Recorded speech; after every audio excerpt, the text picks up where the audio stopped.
and welcome, my dear students, to SDL Knowledge Hub. Today we will be discussing the second part of business organizations. So if you haven't subscribed us, please do subscribe. So let's move on to the video. State corporations. State corporations are fully or majority owned by the government. Now these are controlled by a board of directors who are appointed by the government. So these commence under a special or general act of parliament. State corporations are also known as commissions, authorities, boards, or bureaus. So if you look at examples for corporations, Sri Lanka Rupani Corporation, State Pharmaceutical Corporation.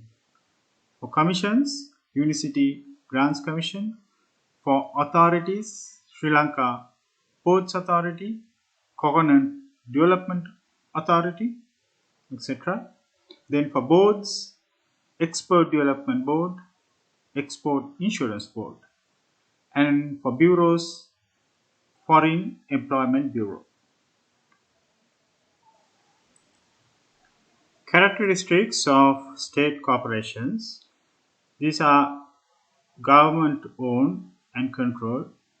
Full or majority of the ownership is with the government.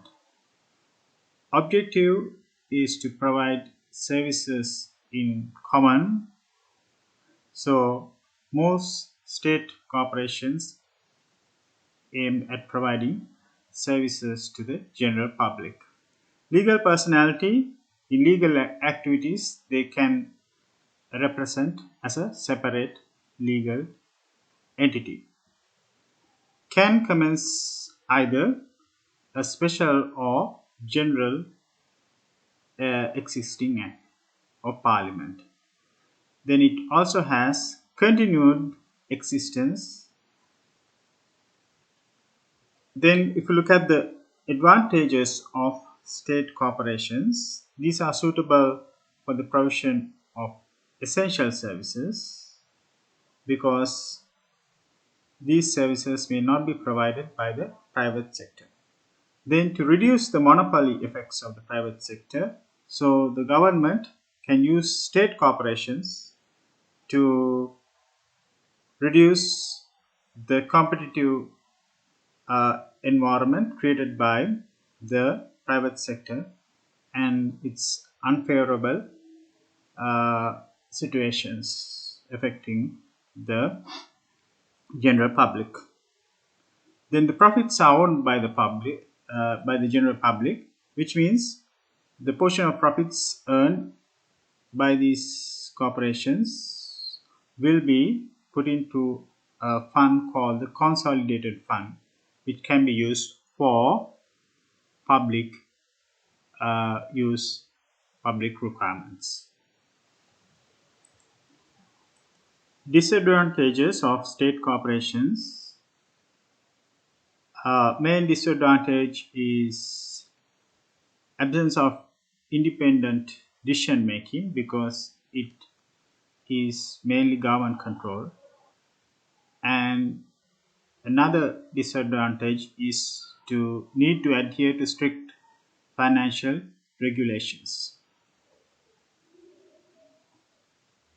Then another form of organization structure, state departments.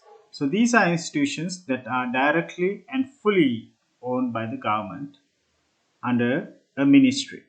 These characteristics include ownership and control with the government. So they are fully owned by the government and directly governed by the parliament and the respective ministry. So management and administration is done through the head of the department. In legal activities, the head of the department will represent the respective department using his designation. Continued existence is there and this is funded by the government. So the government will allocate certain amount from its annual budget for these state departments. Advantages of state departments: these provide essential services.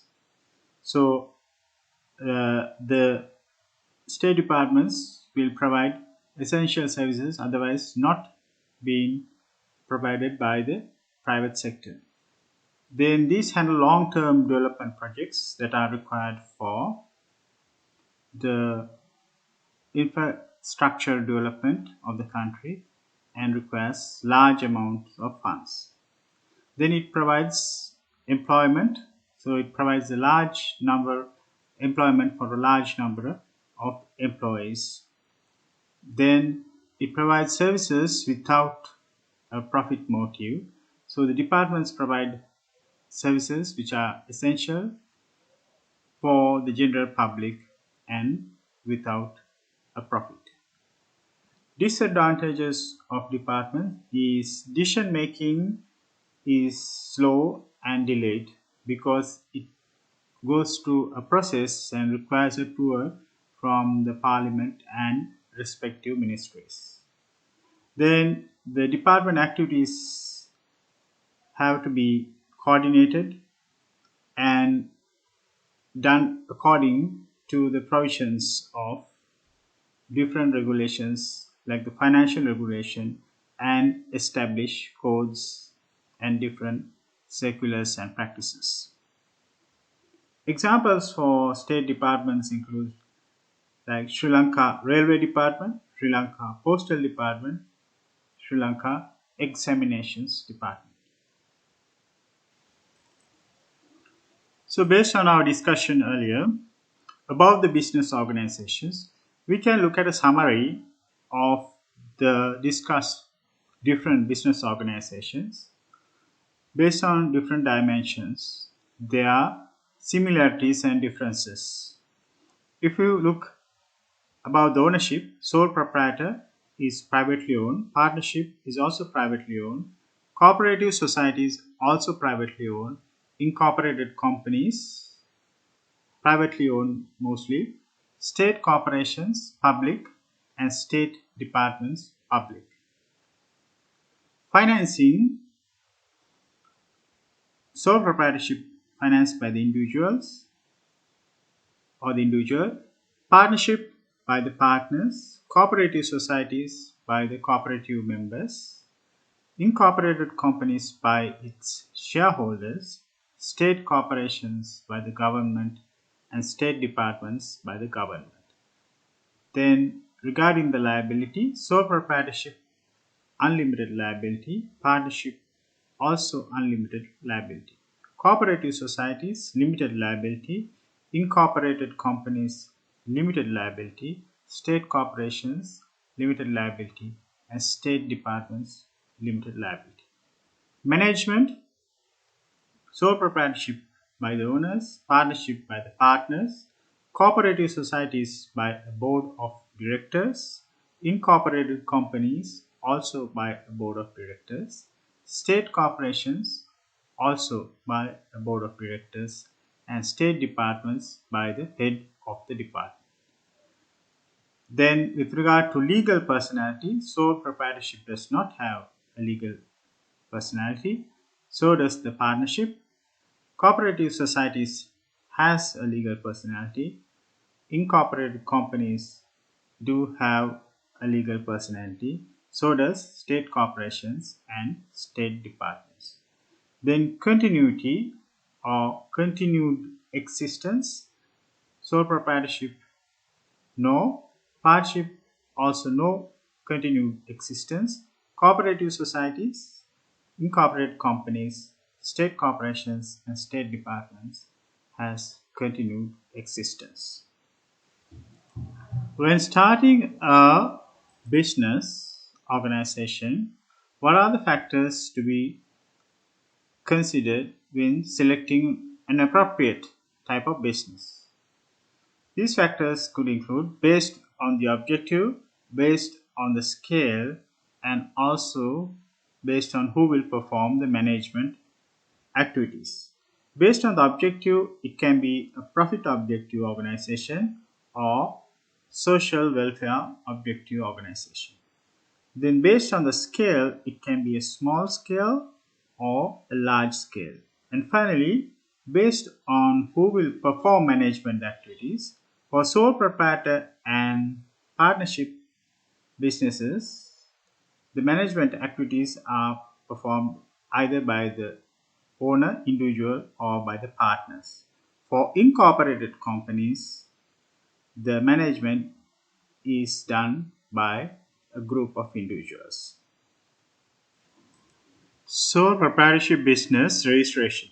If the business is conducted other than the full name of the owner, then it is necessary to register the business name.